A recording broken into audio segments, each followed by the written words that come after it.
Hello, Sticker Girl here from Clear Coat Window Tinting and Stickers. I'm going to show you guys how to install decals and stickers on your vehicle, or these steps could also be used for a wall decal. That way when I ship you out a sticker that you've ordered from me, you will know how to install it and what tools you need. So I'm doing some Jeep things here because I got a new Jeep. So I'm putting the Jurassic Park sticker on the front doors. I'm going to need to back up and show you the very first step. I started and then remembered that I need to show you guys how to do this. So I have some 3M automotive refinish masking tape. We keep this on hand because we do this every day. If you don't have a tape this intense, that's fine, but something that's going to stick well to your surface. I wouldn't go with Scotch tape, but a painter's tape should work pretty well. First thing you want to do is put 2 anchors at the top corners of your sticker.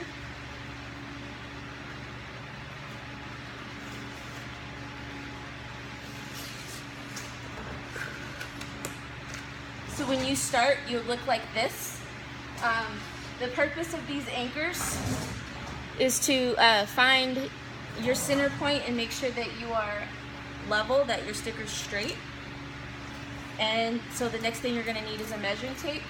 So the tricky thing about installing on vehicles is most vehicles aren't completely level. The tires in the front might be lower or vice versa. So you kind of want to measure from the ground and kind of find the difference between the ground angle and the car angle so that your sticker doesn't look way off compared to the slant of your vehicle. So what I did, I started my measurements from the ground and I found a straight point on the sticker. And I just kind of used my finger there to get past my rock slider there. And I'm at about 27 inches off the ground. And I did the same thing over here.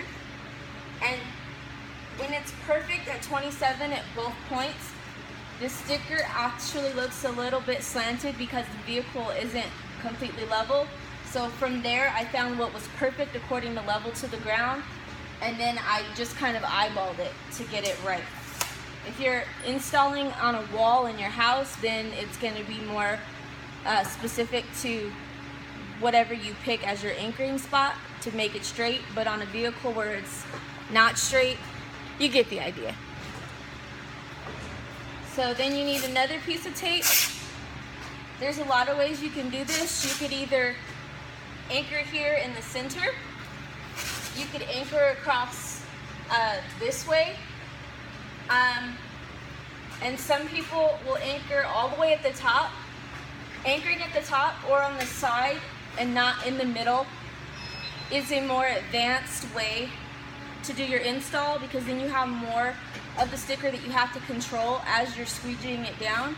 So I'm going to show you the simple way, especially if you're ordering really big stickers from me. You're going to want to see the simple way.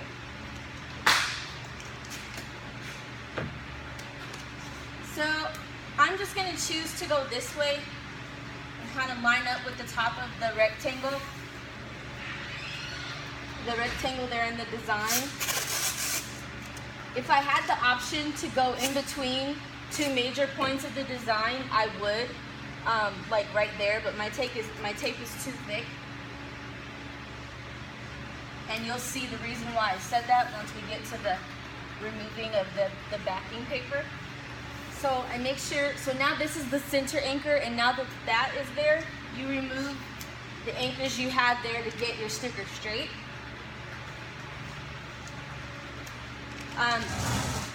The next tool that you're going to need, which if you've ordered the sticker from me, hopefully I remember to put it in the package for you, is a squeegee. You can Google alternatives for squeegees if you don't have a squeegee, or they might call it a hard card. A lot of times people will use a credit card and maybe wrap a piece of paper towel around it. So first I'm just going to go over the sticker and push out any bubbles. Most of the stickers we ship out will come in a round mailer tube, so you definitely want to have allowed your sticker to lay out, maybe put something flat on top of it so that it could flatten out.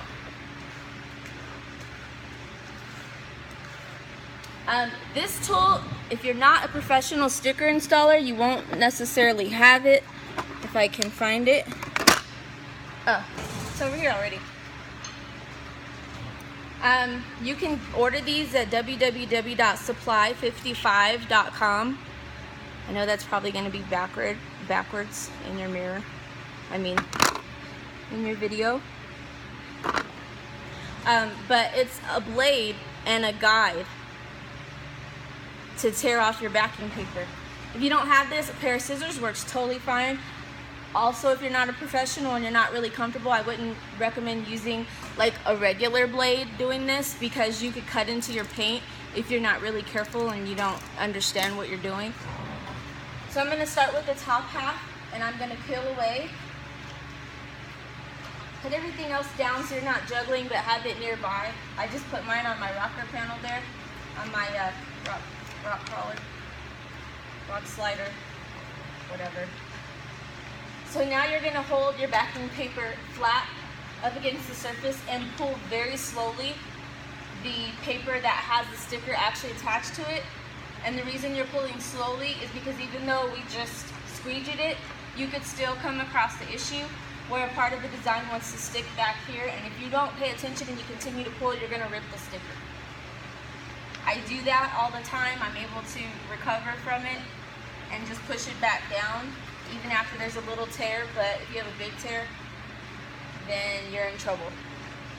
So that's where when this handy tool comes in, this is where you would use your scissors.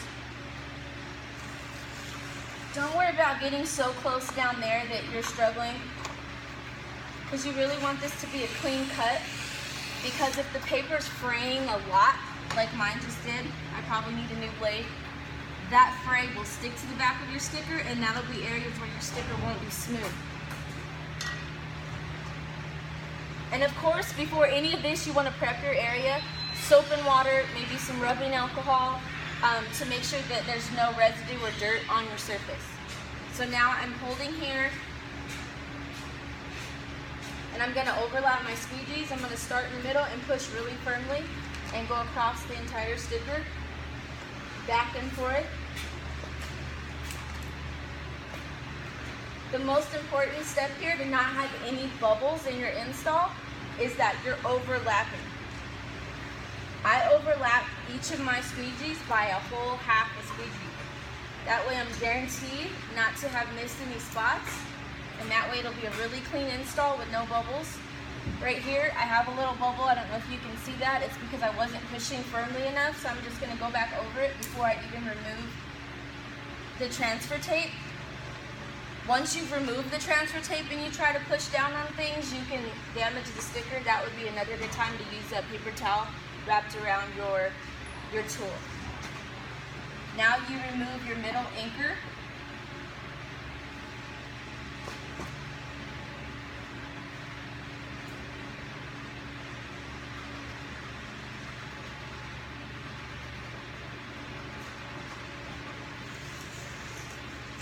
Pull the tape close to the paper.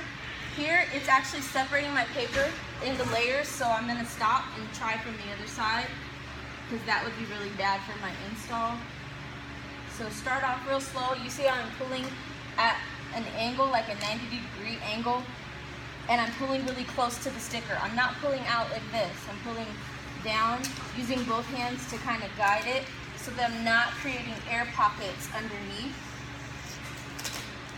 And if you do get some air pockets and pulling that tape, which you're likely to get, especially if you're using a professional tape like this because it's so strong, just use your tool and push those air bubbles out. The trick to pushing out air bubbles is to push them to the nearest point of exit for the air. And now we just have the bottom half. And you want to make sure when you grab the paper to pull it away that you have the whole paper and not like shreds of it.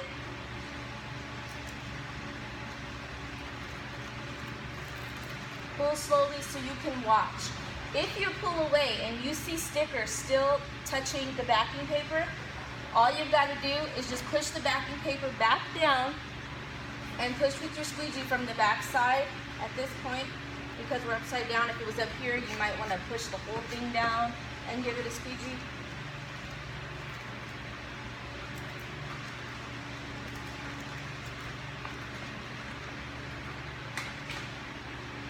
So this isn't something I would normally have to do right now, but I guess it's good to be able to show you guys.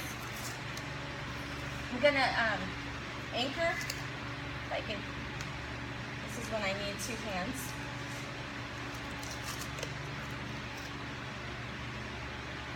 And my teeth don't tear. Okay, I'm gonna anchor this up here because I'm noticing there's some paper shreds, some frays from the backing paper that stuck to my sticker because my blade wasn't sharp. I'm going to use, this is a solution that's rubbing alcohol and water. The rubbing alcohol I poured to about here. I don't know what this is, maybe a 20-ounce spray bottle. So I guess you'd say 1/4 of rubbing alcohol and then the other 75% with water. And I'm going to spray the sticker and rub off the paper that stayed stuck to the decal.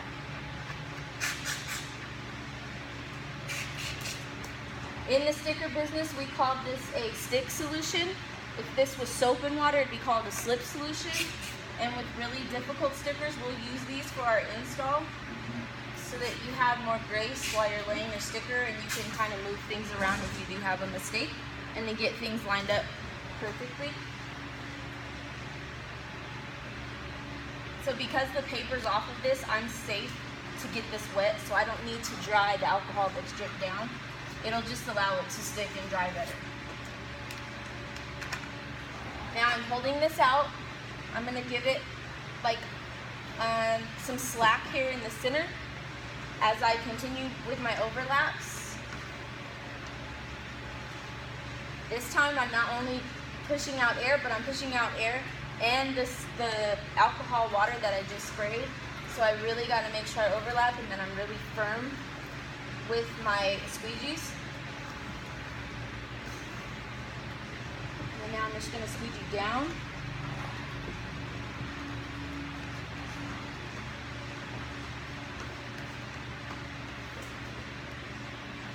Just going over it again.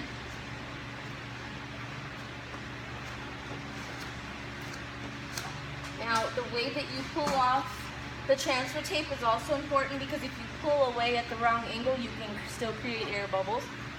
So you want to pull at that same angle that we were pulling the tape in. And pull slowly because sometimes it will still stick to the transfer tape. And you want to be able to recover from that, push it back up, and then continue to remove.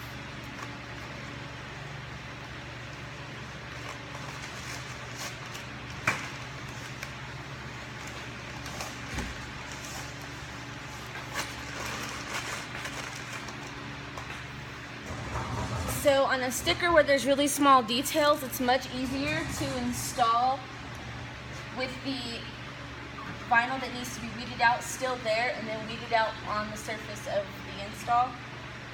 Again, I wouldn't recommend using a blade on your paint if you're not a professional, but you want to pull away from the area that's supposed to come off. And even I'm nervous with the blade, so I'm going to use another installation tool called a chiseler.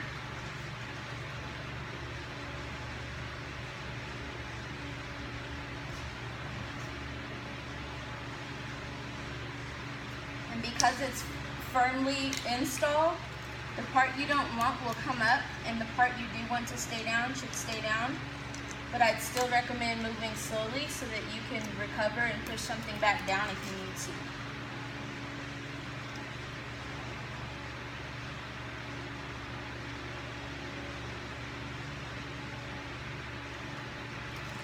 And there are her teeth. Give you a close up.